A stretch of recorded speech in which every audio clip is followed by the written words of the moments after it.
Buenos días, queridos amigos que nos siguen en las redes sociales. Bienvenidos a su programa El Pinacate News, un programa de análisis y reflexión política. El día de hoy, 9 de febrero del 2024, Día de la Lealtad, Día de la Marcha de la lealtad institucional en nuestro país, hablaremos sobre una película muy importante que acaba de pasar, Napoleón. Todas las estrategias, toda la vida, todo el humanismo de este estratega militar francés que dejó mucho legado en todo el mundo.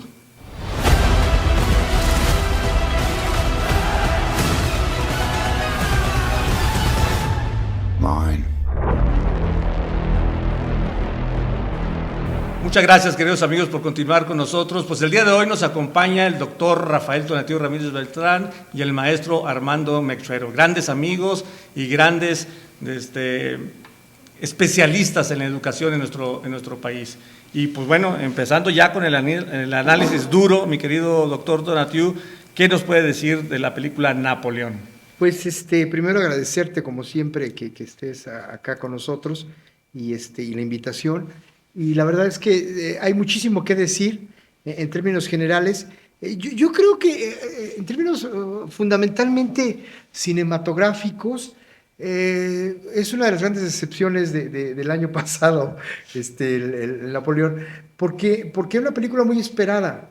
Sí. Era un proyecto originalmente que tenía Kubrick, y que Kubrick nunca lo pudo hacer, porque se necesita, como lo vemos en la película, muchísima inversión de dinero, de efectos especiales, de actores, etc. Sí, superproducción. Exacto. Y digo también porque pues, Joaquín Phoenix, yo lo destacaría como uno de los 10 mejores actores vivos que hay en el cine en el mundo. Así de sencillo, así de fácil, así de contundente. Es decir, después del Guasón, yo creo que ya él, y que además no ha dejado de hacer cine después del Guasón, pero me parece que es uno de los grandes actores que hay en el cine, que es muy importante. Sí, y seleccionarlo para esta cinta, pues daba muchas expectativas, claro, ¿no? Claro, muchísimas.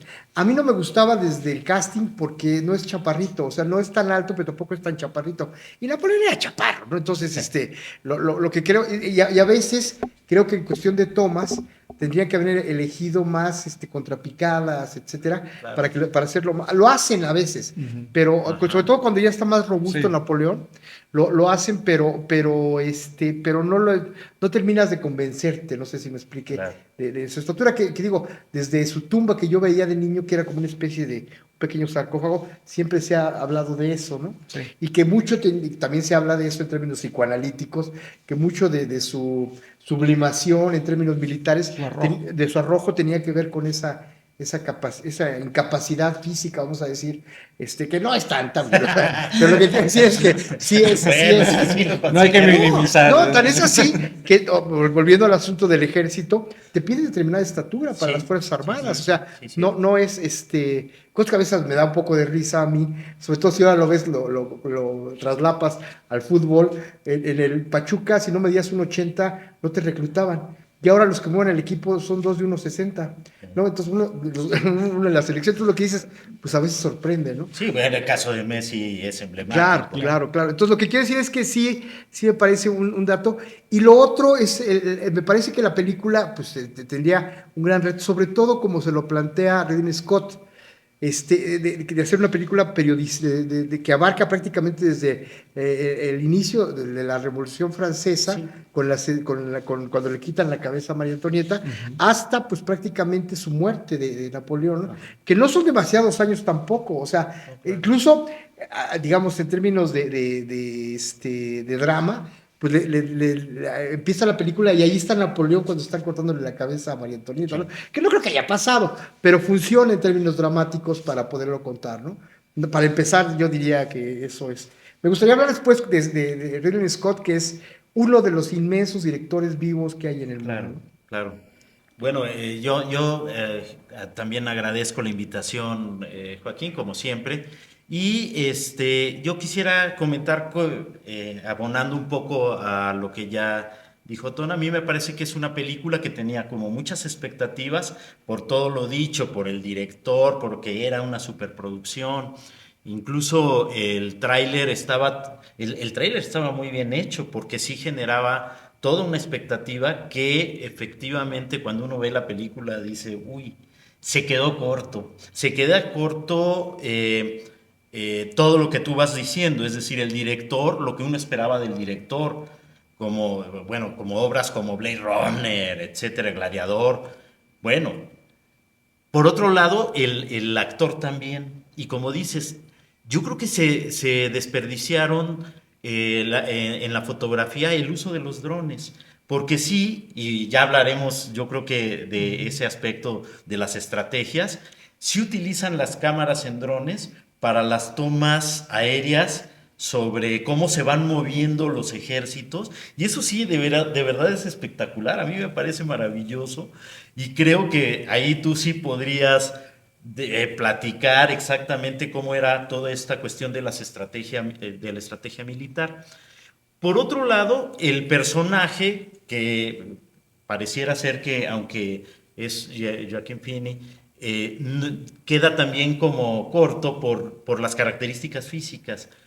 Pero a mí lo que me llama la atención y es donde a mí me gustaría ahondar es un poco cómo un líder de la Revolución Francesa se erige en el líder militar de Francia y frente a las intervenciones extranjeras se erige como el rey y piensa y entonces contraviene todos los ideales propios de la Revolución Francesa y se impone primero como rey, como el rey de Francia, y después se da cuenta que gracias a esa capacidad estratégica militar, sin provenir de una familia o de una tradición militar, se da cuenta que es un gran estratega y dice, puta, pues yo puedo dominar Europa, ¿no?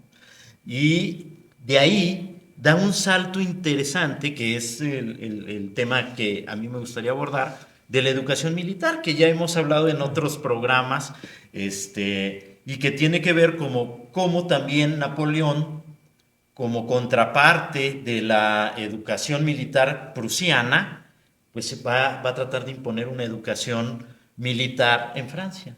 Eso es lo que me gustaría como anotar. Sí, sí. Definitivamente un gran reto para el director captar, ¿no?, todos los eventos históricos que realizó y trascendentales, todos ellos que realizó Napoleón en una cinta de 2 horas 38 minutos, que es una cinta bastante larga, bastante pesada para los que no les interesa mucho el tema de las estrategias, guerras y demás, pero creo que logra un objetivo que no creo, ustedes sabrán más que yo de ese tema, no creo que lo haya hecho otra película de Napoleón, humanizar al personaje. Y ahí sí queda el papel, desde mi punto de vista, ahí sí queda el papel de Joaquín Phoenix, en el sentido de que lo reconocemos como ese actor y básicamente por su última obra, ¿no?, muy famosa, la de el Jack, ¿no? O sea, cuando sale ahí de Guasón, sí. Y muy deprimido, un personaje fuera de contexto, muy asociado a ciertas conductas sociales que han tratado de ponderar últimamente y demás, y sí se acerca a la gente, creo yo, que se acerca a un sector de la gente que de alguna manera se siente de esta manera. Entonces le da al personaje de Napoleón, esta parte humana, ¿no? Lo vemos ahí con María Antonieta, triste, cabizbajo, perdonándole la infidelidad y demás. Entonces ya no vemos nada solo el estratega, que también creo que lo hace muy bien, ¿no?, cuando se va a todas estas épocas a las batallas, cuando tiene miedo en su primer batalla en Tolón, tiene miedo a acercarse a las barreras, a las pirámides. Entonces vemos a este Napoleón temeroso pero arrojado, este Napoleón que dice, Ingesu, vámonos hacia adelante, le disparan ahí también al caballo, ¿no? Como después que llega este cónsul, líder militar y lo asciende a general, va y le saca la bala de cañón al caballo, ¿no? Todo este aspecto dramático. Entonces, creo que el director de la película consideró todos estos papeles, ¿no? Cómo un actor puede desempeñar diferentes papeles de liderazgo, estratégica, emperador, humanizarlo en el sentido romántico, o sea, oye, Joaquín, que abarcar muchas cosas. Hablando yo creo que sí hay como un intento de humanizar a Napoleón e incluso creo que la película en esos términos se centra en la relación de Napoleón con Josefina. Pues, ¿no te parece que de pronto Josefina aparece con una personalidad mucho más fuerte, avasalladora que el mismo Napoleón? Claro. Es decir, de pronto en la película, sin afán de ser machistas o criticar el feminismo, ¿no te parece que de pronto aparece una Josefina mucho más empoderada que el mismo Napoleón? Claro que sí, y creo que es válido. O sea, creo que sí pasa así, y creo que sí en muchas facetas de nuestra historia, de la humanidad, así ha pasado. O sea, tenemos muchísimos ejemplos donde la mujer se impone. Es romántico pensar que esto no ha pasado, ¿no? Y que ahorita hay que empoderar a las mujeres. Las mujeres han estado empoderadas todo el tiempo, ¿no? O sea, hasta en nuestras propias casas, ¿no? O sea, no vayamos muy lejos. O sea, este papel creo que le va muy bien. Creo que lo maneja muy bien porque él la acusa a ella, ¿no? Sobre todo estos infidelidades que le hizo. Ella le pide perdón, pero después le dice, me necesitas. Y es algo, esa dependencia tóxica que tiene Napoleón, ¿no? Pues la verdad sí te necesito. O sea, sí te necesito. Pero el problema de la película yo creo que es ese. O sea, ahí hay un gran sesgo de la película, que es el asunto de la relación con Josefina. Es decir, si la película se llamaba Napoleón y Josefina, pues yo lo acepto. Claro, pero se llama Napoleón. Hemos entendido. Exacto, pues se llama Napoleón. Entonces, el asunto es que, digamos, nunca nadie, yo había visto, como dice en este momento, pero yo estaba pensando justamente en los personajes que tiene Scott a lo largo y siempre son un poco así, ¿no? Entre solitarios, entre como aún el gladiador o esta piloto del Alien o siempre son, pero también echados para adelante por una voluntad más individual que de otro tipo, ¿no? Claro. Y que tiene que ver con lo familiar que comentabas, claro. Joaquín. Pero también, porque también la madre un poco lo domina, ¿no? La madre lo obliga a tener un heredero. Y es más, le dice, pues ya te están esperando ahí en el cuarto, ¿no? Entonces lo que quiero decir es, o sea, ni siquiera, ya hasta se la pone, pues, o sea, entonces, lo que, y luego le traen una chaparrita también de su rodada, etcétera.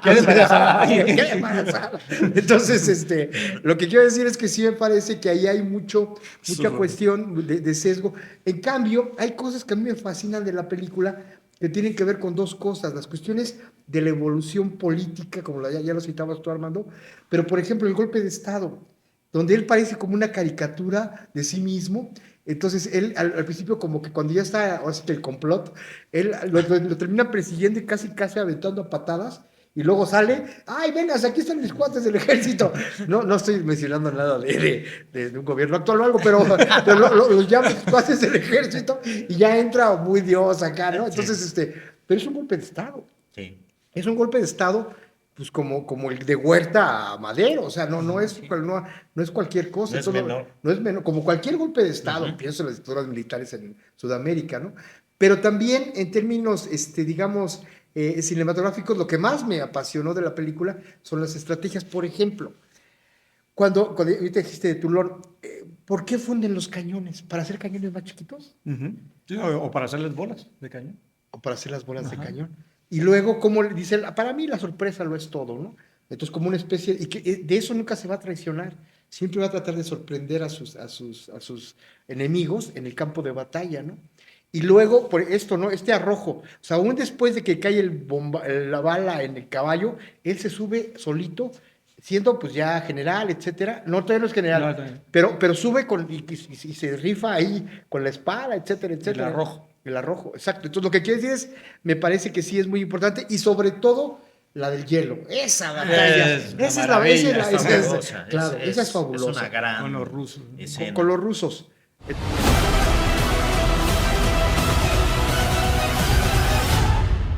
Gracias, queridos amigos, por seguirnos acompañando aquí en este análisis que estamos realizando sobre la película Napoleón.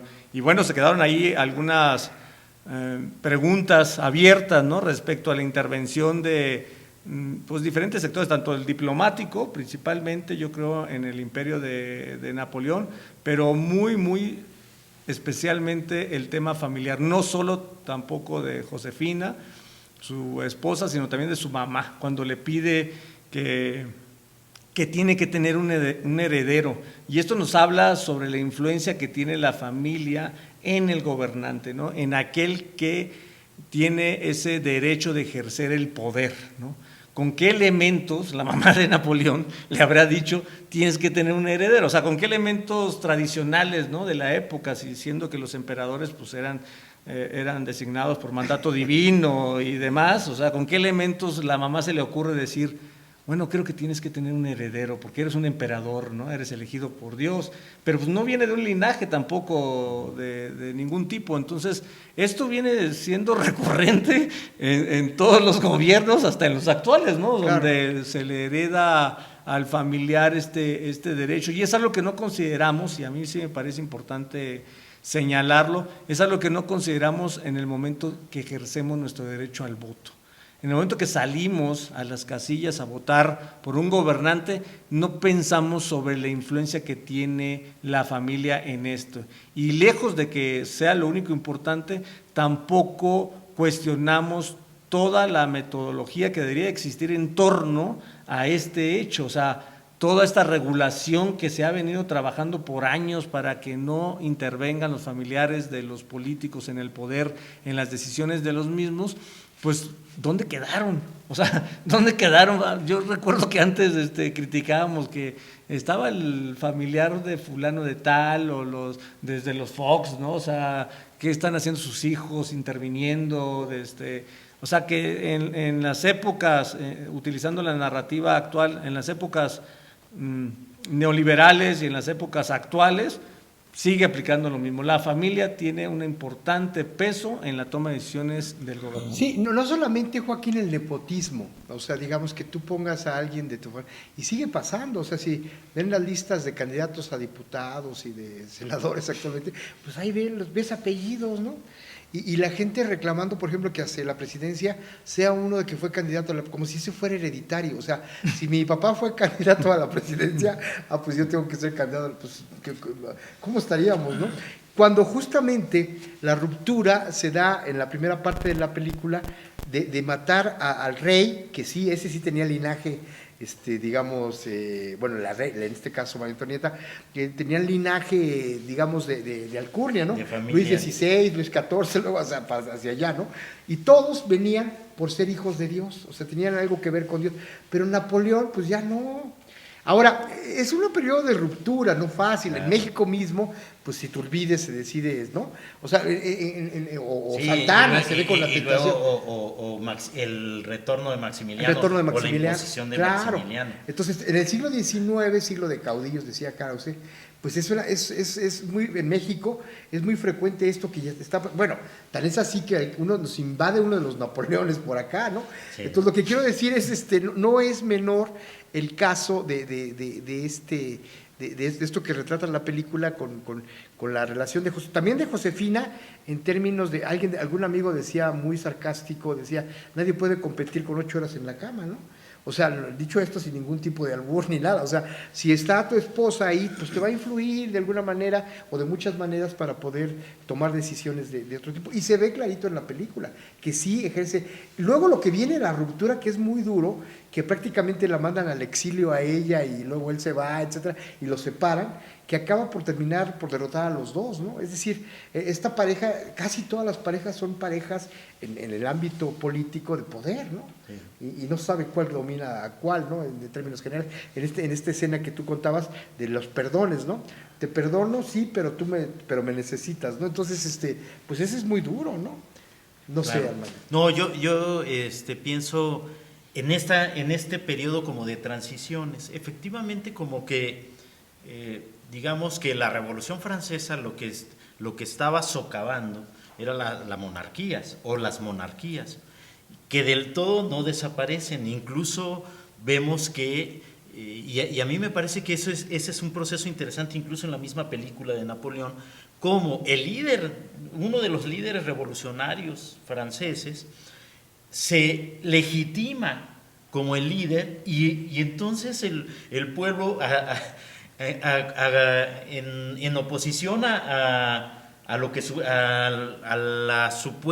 espíritu de la revolución francesa decide que se quede Napoleón como monarca. Claro.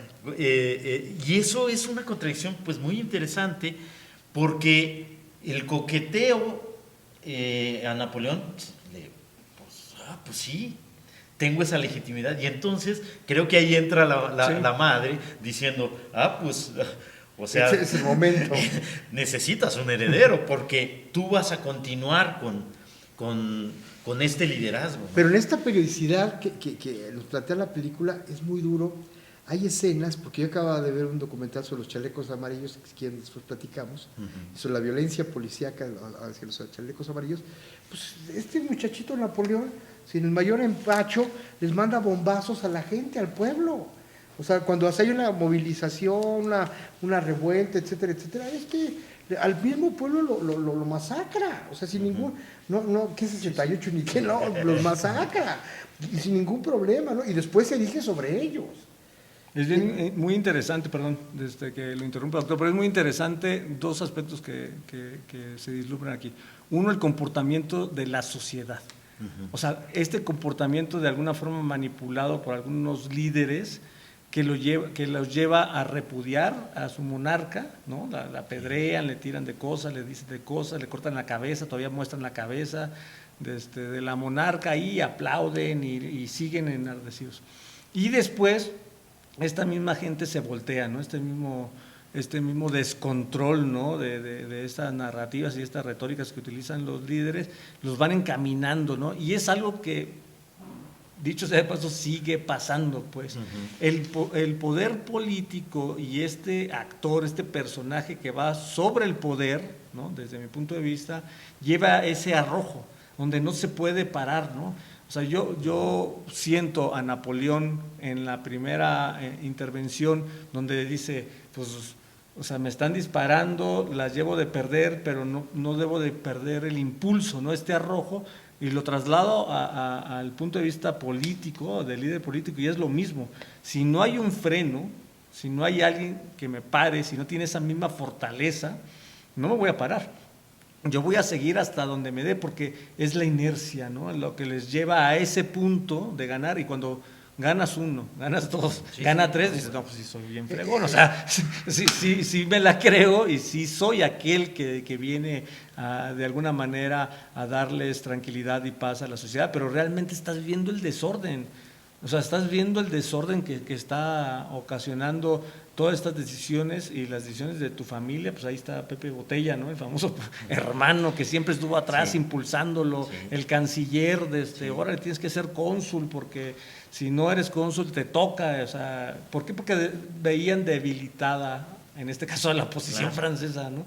La veían debilitada y se iban aprovechando y van por más. Por eso es bien importante los controles burocráticos, por eso es bien importante. Las instituciones. Todas las instituciones y todo el fortalecimiento de las instituciones deben de ser muy importante y no desaparecer, pues al contrario, fortalecer desde la médula de cada una de las instituciones, desde el origen, desde el objetivo que persigue cada una de las instituciones y respetar esa decisión. Eso es muy complejo.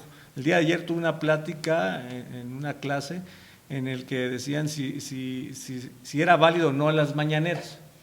Pues es que el presidente se tiene que defender de los comunicadores que lo atacan. Pues sí, yo les contestaba, tiene un aparato de comunicación impresionante, ¿no? La radio y televisión de gobierno es enorme, no necesariamente tiene que ser él, porque cuando es él el que responde a los periodistas, pues está en un franco desequilibrio. Él es el presidente, él tiene la agenda, él dicta qué es lo que sigue, y el otro nada más es un comunicador, ¿no? O sea, es una persona, un periodista que ya hemos visto que pues, no le pueden hacer nada, ¿no? Y la oposición pues no existe, ¿no? En nuestro país está todavía aprendiendo, ¿no? O sea, no, pero bueno, una frase atribuida a Bobbio es que el Estado tiene que hacer todo, aunque sea con fuerza, para institucionalizarse, para lograr eso. Pero después tiene que lograr mecanismos para restarle fuerza. Es decir, al que llegue al poder no le puedes dar todo el poder. Y eso está pasando también en todo el mundo, ¿no? Incluso en términos de, ya empieza a sonar Michelle Obama para la presidencia de los Estados Unidos. O sea, ¿que no hay más? O sea, yo digo, hay tantos habitantes en los Estados Unidos para que no, de los Clinton a los Obama, o sea, me parece verdaderamente triste. Pero lo que quiero decir es que sí es muy interesante a analizarlo en términos, sobre todo, nada más para decir, ya para dejarte el micrófono, el asunto de que la película lo documenta, todo lo documenta, pero muy breve. Por ejemplo, la era del terror de Robespierre. O sea, la era del terror, y dice ahí cuántos estaban en la cárcel y cuánto al abrirse la cárcel, cuántos salen, ¿no? Entonces, como jaurías, ¿no? Entonces, ahí pensé en el caso de El Salvador actualmente. Pero el discurso que da Robespierre, o sea, él está convencido, él está en su papel de arrojo, a que la guillotina era y meterlos a la cárcel o matarlos. Sí, o sea, es la época del terror. No, y como tú decías y aludías a El Salvador, a Nayib Bukele, que igual logra la reelección a partir de utilizar con mucha fuerza, con una fuerza desmedida, excesiva, meter a la cárcel, en bien de la seguridad, según él, ¿no? Meter a la cárcel a una cantidad de que dice y tenerlos que son, comiendo con las manos, y tenerlos dormidos en un espacio de 2x2, o sea, ¿Qué es lo que tú dices? Sí, eso implicaría una fuerza o una totalización institucional, pero ¿hasta dónde? Después de la Revolución Francesa, que se supone la forma de organización política es más democrática y no queda el poder en un monarca, en un presidente, en una figura o en una familia, pues ¿dónde queda el justo medio, el equilibrio en una organización política? Lo que es un maestro, Scott, nos guste o no, es en los giros de las historias. O sea, no es una historia plana, no es una historia donde vemos siempre a Napoleón, como lo tenía mi abuelo, en un pequeño pedestal ahí. No, es uno que cae, se levanta, sufre, se angustia, queda solo al final. O sea, es un Napoleón, como decía Joaquín, absolutamente humano y con muchos límites. Pero también es un gran estrella en las batallas militares, que también llega a perder. ¿Se explico? O sea, para los que creen en el Super Bowl que siempre va a ganar alguien, no, también se pierde, ¿no? Se gana y se pierde, o sea, así es el asunto. Y está muy bien retratado en casi todas su obra cinematográfica, desde los duelistas. Si tú ves desde los duelistas hasta esta última también, del último duelo, siempre hay incluso en el Blade Runner no es el gran detective del cine negro norteamericano, sino es más bien un hombre solitario, taciturno, existencial, que tiene como pareja también una chava que es de lo mismo que él persigue, etcétera, etcétera, ¿no? Entonces, eso me gusta mucho, que el director vuelva a recrear, aún en un personaje como Napoleón, su misma filmografía, ¿no? Eso me parece fundamental. Y todos estos pedacitos de la vida tan interesante de Napoleón, agruparlo en 2 horas y 30 minutos. O sea, a mí me pareció un trabajo, pero monumental, poder captar toda la atención en estos detalles. De hecho, lo están nominando a no más de 3 Óscares, y con cuestiones como los efectos especiales, ¿no? Bueno, pues sí. Entonces, porque podría ser nominado para actor, podría ser nominado para actriz. Ella muy bien también. ¿Guión? Él como guión o como director. No. Entonces, y también pasó en Venecia y en otros festivales, Cannes, pues, sin pena ni gloria, ¿no? I must warn you, I will not lead a second in command. I will win by fire. I am destined for greatness.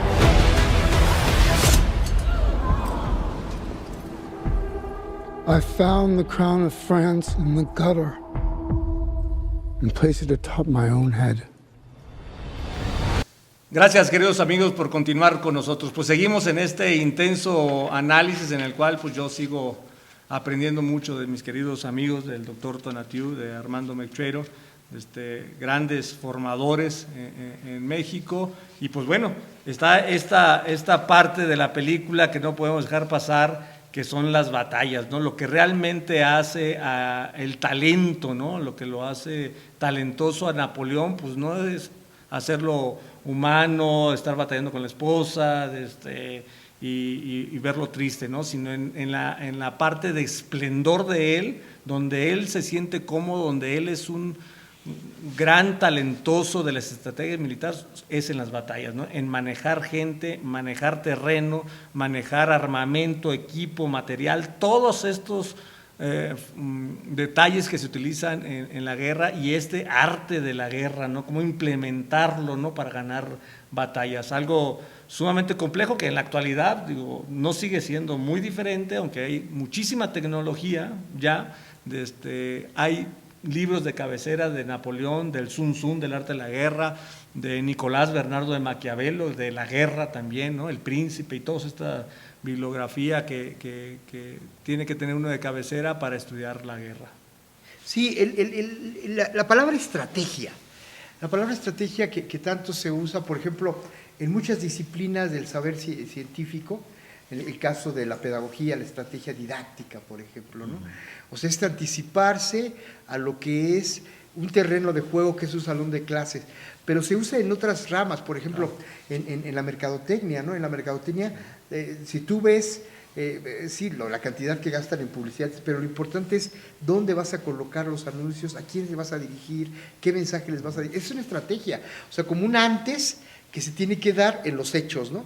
Y aquí en la película, en la estrategia de estrategias, me parece que todavía hoy se estudian las estrategias de Pancho Villa en el ejército, se usan las estrategias de Napoleón, de Rommel, el día D, por ejemplo, pues yo supongo que se estudia, ¿no? El antes, o sea, dónde va a ser, qué tipo de playa, dónde vamos a invadir, etcétera, etcétera, y con quién, y con qué armamento, y con qué, todo lo que nos acaba de decir el capitán, pues ahí está en juego, ¿no? Pero aquí lo que me gusta es cómo se recrea esa ya en los hechos, ¿no? O sea, uno ve como los antecedentes y uno trata de armarse su película en la cabeza. Ahorita le preguntaba al capitán, por ejemplo, cuando estos grandes cañones se reducen, ¿por qué? Pero tienen que fundir, y se tienen que fundir también para hacer, decía el capitán, balas, ¿no? Y entonces estas balas, y cómo los van a ir cargando para subirlos y para poderlos dirigir directamente a los barcos, y cómo bombardearlos, y cómo viene la contraofensiva, y esa contraofensiva tú la tienes que resistir y seguir bombardeando hasta que se quemen los barcos. Y luego incluso ironizar de eso, ¿no?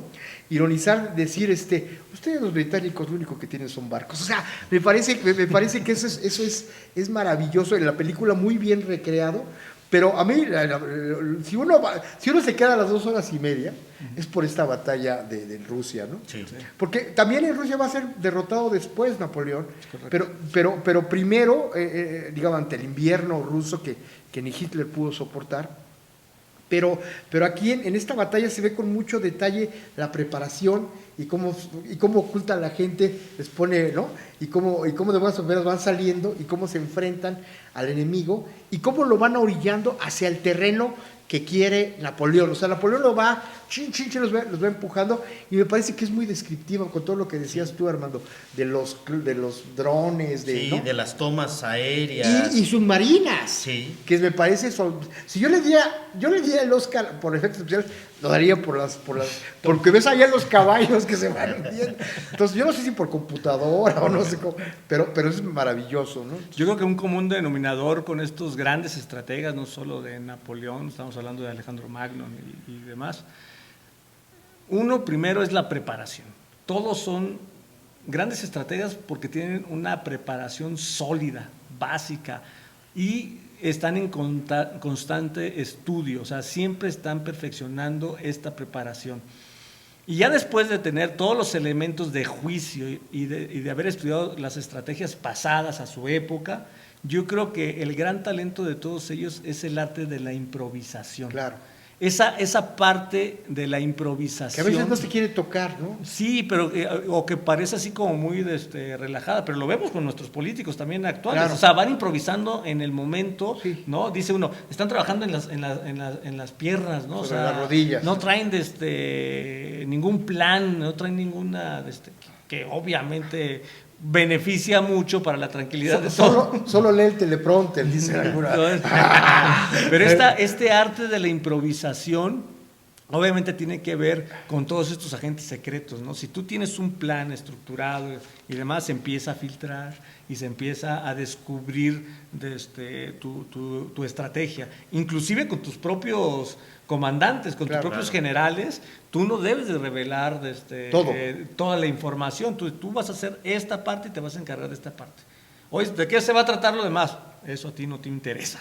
Tú haz tu parte, ¿no? Claro. Y tú haces la otra parte y tú haces la otra parte. Entonces, inclusive para su gente de confianza es prácticamente imposible armar todo el rompecabezas para conocer la estrategia general. Por eso comentaba yo que el arte de la guerra tiene que ver primero con el estudio. Eso yo estoy convencido, porque Napoleón era un estudioso de la guerra, era una persona sumamente, esos workaholics, ¿no? Esos que les gustaba el trabajo. Que eso no se ve en la película. Sí, ¿Hay algún rasgo por ahí cuando se ve una maqueta y empiezan, pero es un breve... Sí, pero porque tenemos un estudioso, como decías, del segmento. Territorio, de las armas del enemigo, de cómo se van a organizar, de cómo se van a atacar, eso todo lo tenía clarísimo, ¿no? Pero también tenemos a este personaje que lo ejecuta, que lo opera.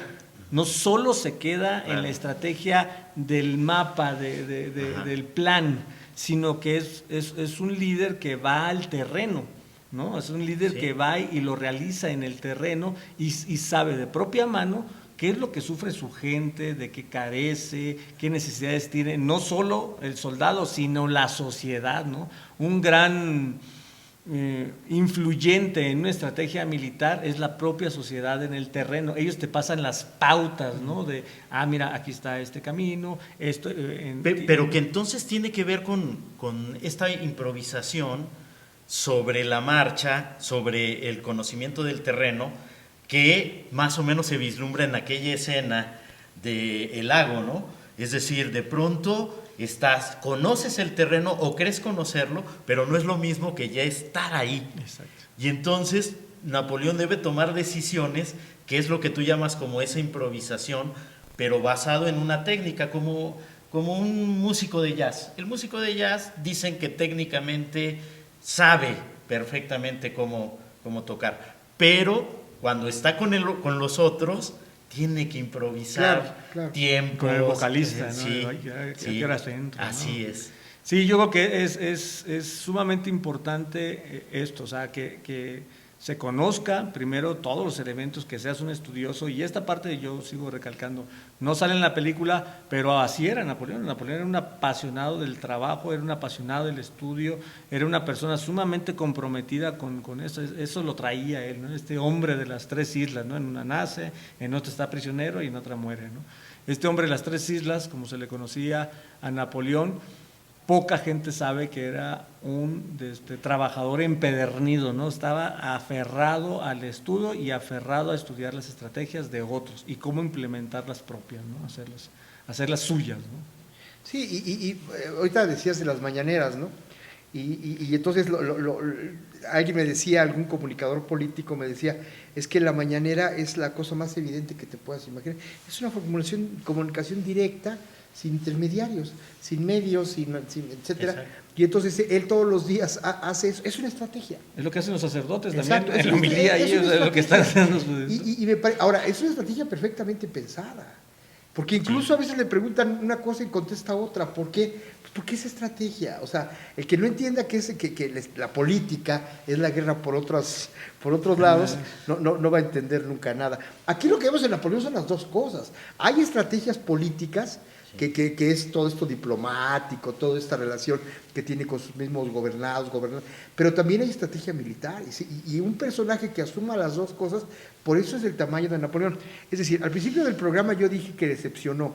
La película decepciona porque esperaba uno muchísimo más. Claro. Pero la verdad es que la película cumple, o sea, cumple en estas 2 horas, como decía Joaquín, de entretenimiento, que es un poco ardua, pero la verdad es que sí cumple, porque además creo que cada uno va defendiendo. La actriz es maravillosa, ¿eh? Sí. La Josefina es maravillosa, sobre todo con él, por los matices que tienen los rostros. Su rostro a veces impávido en Napoleón, a veces triste, a veces son minucias de actuación, pero también de ella cómo va cambiando y cómo va girando de acuerdo a las circunstancias, ¿no? De ser pues una mujer infiel, etcétera, etcétera, incluso un poco prostituta, ¿no? Hacer la mujer que aguantándolo todo sigue siendo la mujer de Napoleón. O sea, esto, y que esto lo puedan demostrar actoralmente, me parece verdaderamente sorprendente. Hay dos elementos que a mí me parecen importantes en el sentido de la improvisación.